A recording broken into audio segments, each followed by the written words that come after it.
Welcome to our channel. Today we how to uninstall DirectAdmin from your VDS correctly, beginner guide step by step clearly. To uninstall DirectAdmin from your virtual dedicated server, start by logging into your server via SSH.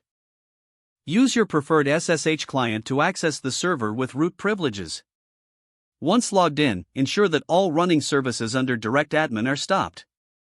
You can do this by executing the command service DirectAdmin stop. Next, it's important to back up your DirectAdmin data, just in case you need it later.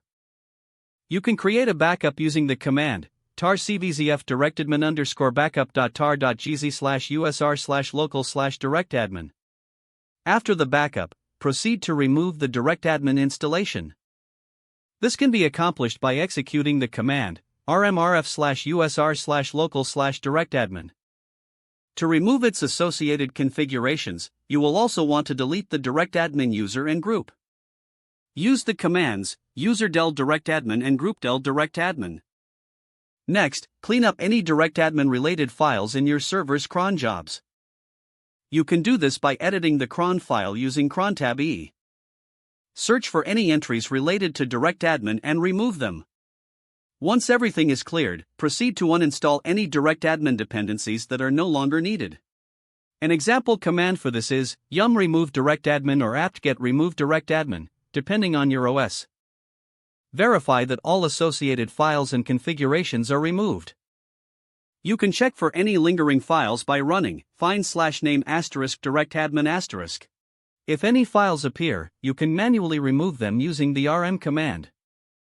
Finally, reboot your server to complete the uninstallation process. After rebooting, log back in and confirm that DirectAdmin is no longer running. Your virtual dedicated server should now be free of DirectAdmin. If the page does not load, refresh the browser or try again in a private or incognito window. Make sure you are using the correct email address, then retype it carefully to avoid small typos.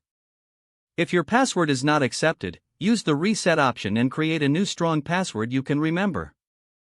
Check your spam folder for verification or security emails, then complete any requested confirmation steps. Enable two-factor authentication if available to improve account security and reduce unauthorized access risk. After signing in, review your profile details so your contact information and settings are accurate and current.